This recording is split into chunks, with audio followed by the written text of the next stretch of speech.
Hey everyone, so we're going to do a video series, myself and Adam, where we're going to ask each other 5 questions on health and fitness related topics. And in the future, hopefully you can ask us questions and they'll feed into it and we can give our opinion on them. But this is the first one just for a laugh to see what it goes like. So Adam's going to ask me a question, I'll respond, then I'll ask him a question and he'll respond, and hopefully the video will be less than 2 minutes long.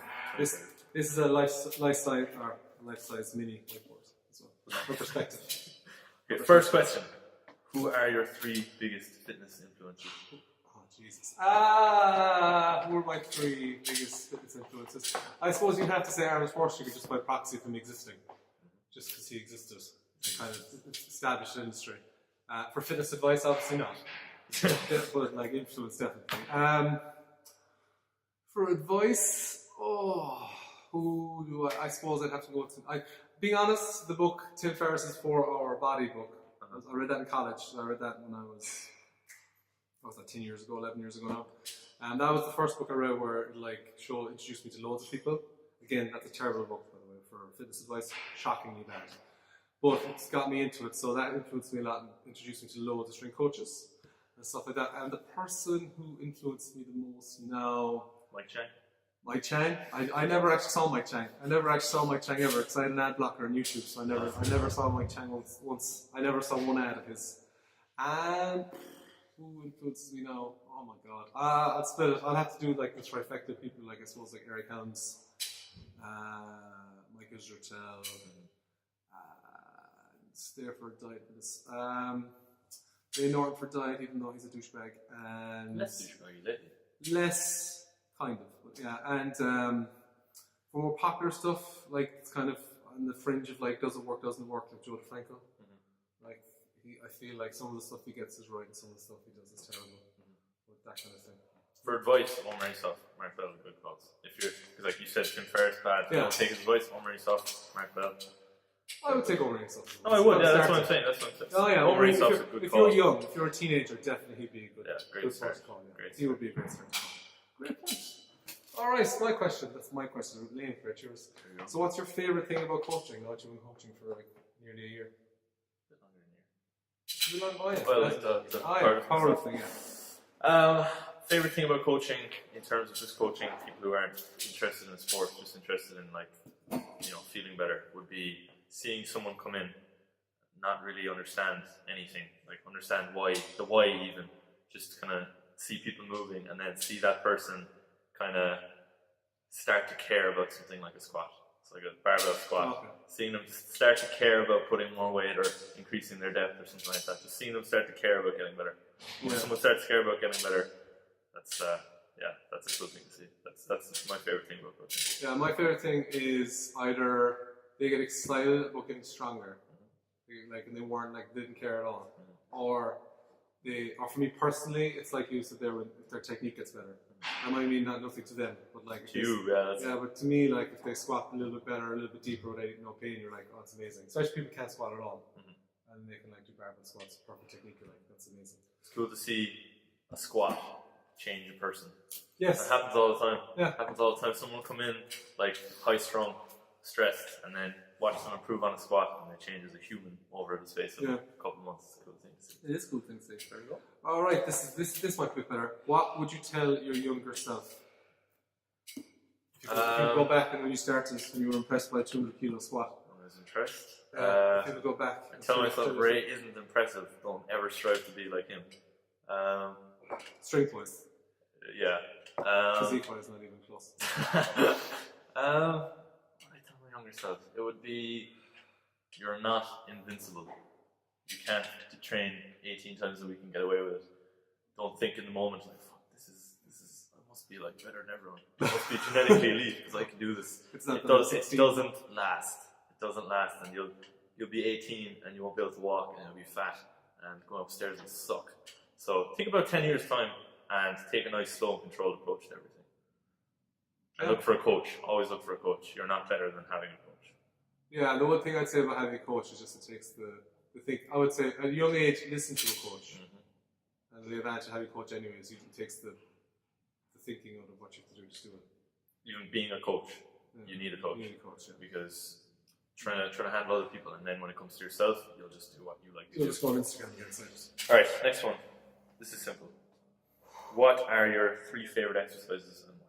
Oh, my 3 favorite exercises. Oh, this changes wildly all the time depending on my mood. Like this changes like depending on my injuries and what I'm working on. But realistically, my favorite exercise of all time is the deadlift, and the reason it's my favorite exercise is because just for no reason other than just the way I am, I have a strong deadlift. I didn't work very hard for it. I have a strong deadlift, and I do like deadlifting. And I personally feel that it's the most satisfying exercise for lifting weight, because you can lift heavy weight in a squat, but there's a point when the weight gets heavy where you're like you have to disassociate in your brain that you could die, or you could be killed. So you're actually relieved when you finish a squat, more so than when you deadlift when you're satisfied. Yeah. Like a deadlift when you lock out, you're satisfied. With a squat, you're like, oh thank God I'm alive. So deadlift definitely my favorite one. I think my second favorite exercise would either be bent over rows with like the rogue attachment of here. I love bent over rows, and I love pull ups and chin ups. I love like high rep back work. So anything like a row, I hate barbell rows, but anything like rows like that where bent over. And third one, would have to flip between incline dumbbell press or bicep curls. I would say incline dumbbell press. I love incline dumbbell press actually. Bicep curls are only they're the same to the legs. Yeah. They're my favorite. One thing to mention about all of those is they can all be done without any equipment at all. Oh yeah. So they can all be done without any equipment. You don't need a fancy gym to do those. You can do those anywhere. So those are excellent movements. Yeah, for the like I weigh for dumbbells for hypertrophy, like for the incline rows and for the incline bench press, dumbbell. I much prefer using dumbbells than barbells. Yeah. I find it much easier to get a pump and to be safer. All right, now third question. Now that you're in the fitness industry, what are you aware of in the industry that you did not really realize, I suppose, was in the, like, you were unaware of when you were like younger or started off? Like, what are you most aware of? You're like, didn't realize it was like that. People have ulterior motives. People have ulterior motives, and that someone giving off the appearance of, listen, you say, someone giving off the appearance of success does not mean they're truly successful. Yeah. So, like, just because someone has, like, let's say someone has 2 world champion weightlifters. You see the 2 world champion weightlifters, but you don't see the 1,000 people who tried the Bulgarian method and died. Yeah. So, because there's 2 successful people doing the Bulgarian method does not mean that you should do the Bulgarian method and destroy your knees. Yeah. That'd be it.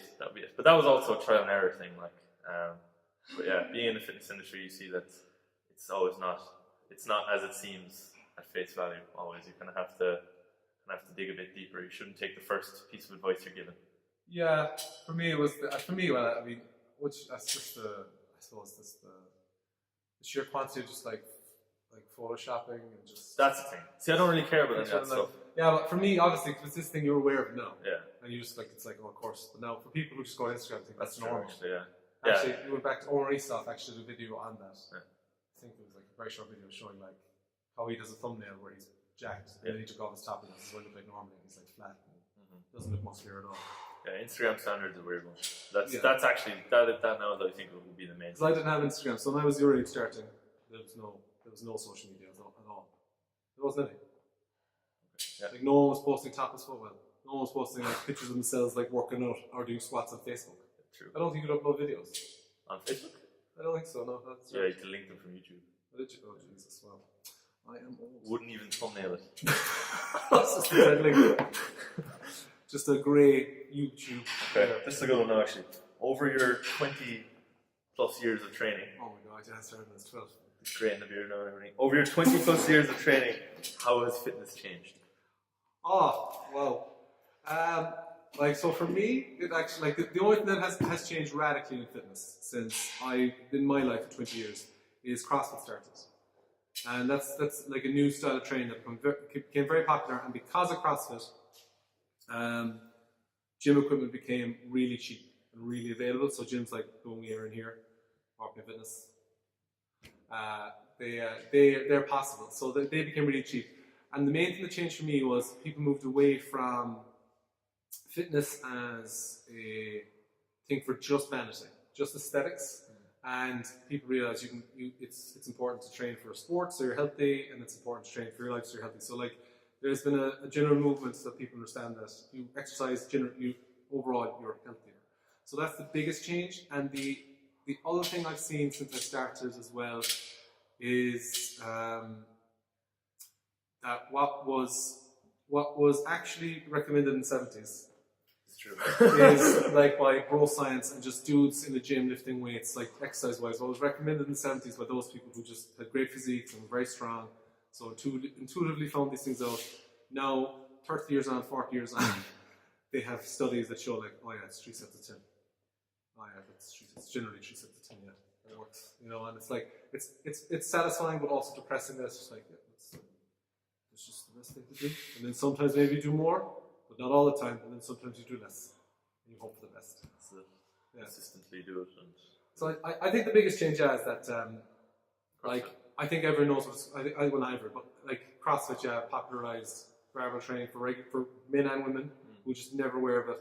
And that I think more people now know what a squat, a bench press, a deadlift is. guys squat now. Yeah, that's the That's thing. the So crazy when I was your age, I didn't even know what a squat was. Yeah. I would say like a barbell squat. I didn't do my first barbell squat till I'd say I was 22. Even like 7 or 8 years ago, like Yeah. no dudes squatted. Well, like it wasn't as widely, acceptable as it is now. Like I remember when I was in UL, which is one of the best gyms in the country, the Arena. They had 3 squat racks and 2 Olympic platforms, and those squat racks were never missing, never, because no one used them. That was only just 10 years ago. All right, is that your question? Huh? Is that your question? Yeah. Is it? All right, so what are we on now? Oh yes, number 4. What's your favorite movement? Single leg RDL. Single leg RDL. Is that your favorite movement now? Single leg RDL is my favorite movement because it's just so multifaceted. You can get so much out of it. Do you with a dumbbell, kettlebell, 2 dumbbells, 2 All kettlebells, of do the you with a above. landmine? Literally, you can do whatever you want. The single leg RDL can be an ankle mobility move. It can be a hip stability mobility move. You can add in some kind of weird airplane thing. You can pause. Of a twisting. Yeah, you can pause. You can add kettlebells. You can add resistance. You can use glute hypertrophy, hamstring hypertrophy. If you add in the legs a bit more, you can actually use your quads. It's super multifaceted. It's really good. I like that a lot. Who got you to the? Me, to a certain. I'm trying to think. Is there somewhere I saw it? Because the way I do them and the way I like kind of bastardize them was because I had shit knees. Yeah. And I couldn't figure out. So it That was stems your from. previous favorite move, the squat, is it? Yes, Yeah. squat was my previous favorite move. But I couldn't walk. Like I was trying to figure out why. Because like I moved okay for the most part, apart from I my know, back for a while. I know loads of 19-year-olds who can't climb upstairs. Like, loads. I mean, like, I was 17 at the time. 17. But yeah, so I had a look and I found this guy called Gray Cook and the joint by joint approach, and I found all this really cool information just Mike Boyle is right. yeah, just about basic movement. And it is really surface level. Like, It goes way deeper. But the idea of the joint by joint approach is that one joint will always have effect on the joint above or below. So then I looked at the joints above and below my my knee, which is the ankle and hip, and I think I came up with the way I do single leg RDLs for that reason, because you can get some ankle mobility work into it if you really push the knee forward. You take your hamstrings out of it, but if you push your knee forward and drop the hips down, you're training ankle mobility and hip stability at the same time. And that's been the movement that's most like fortified my knees, I suppose. I haven't really had much knee pain at all since I started doing those. Yeah, I do. My personal favorite way to load them heavier is I stole off Ben Bruno, or copied off Ben Bruno, is the one with the landmine. You put the landmine and you hold the barbell, so you can do a lot more weight. You obviously have to have quite an large hands to hold onto the barbell. Because that is the one issue with them, is that the loading.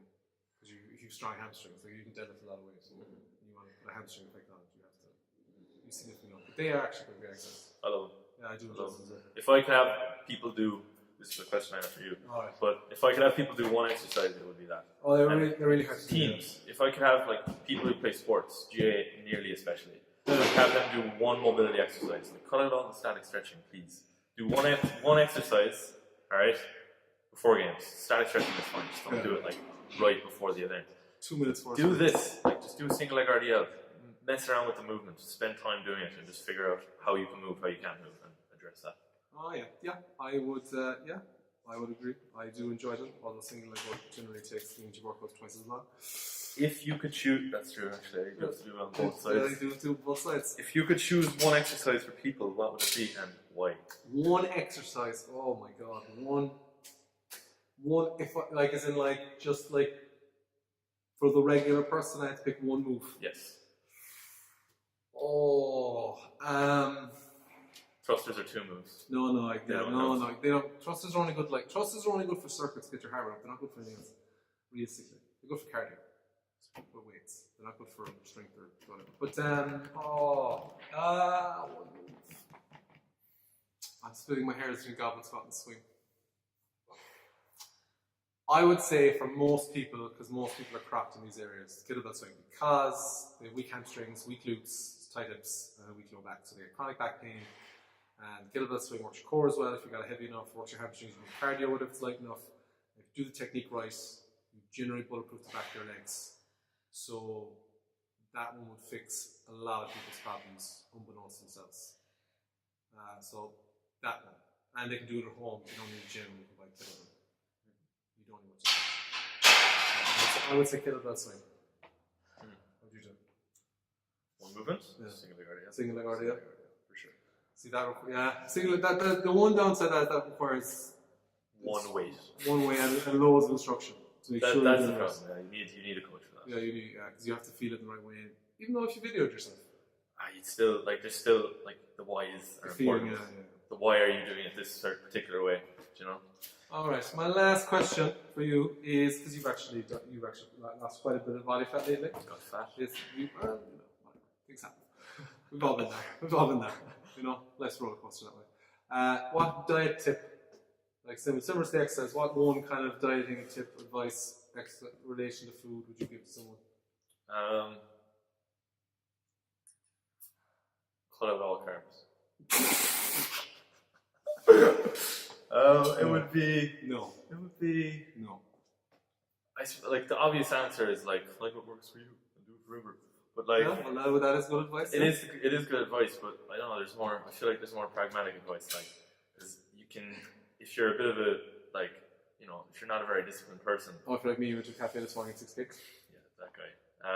Or you know, or if you're a mother of 4 who just struggles to get it done, like that can be a bit of a just useless piece of advice. Like I think the main thing you should do is become aware of calories. Yeah. Stop being scared of calories. Become aware of what they're and why they're. Yeah. They're literally energy. They're fuel for your body. That's it. They're not this scary thing that will instantly give you an eating disorder if you're aware of. Like the amount of people who, especially because I dropped quite a lot of weight, like over 20 kilos of weight, and as I was doing that, I had multiple people say that it was obsessive that I was tracking calories. Yeah.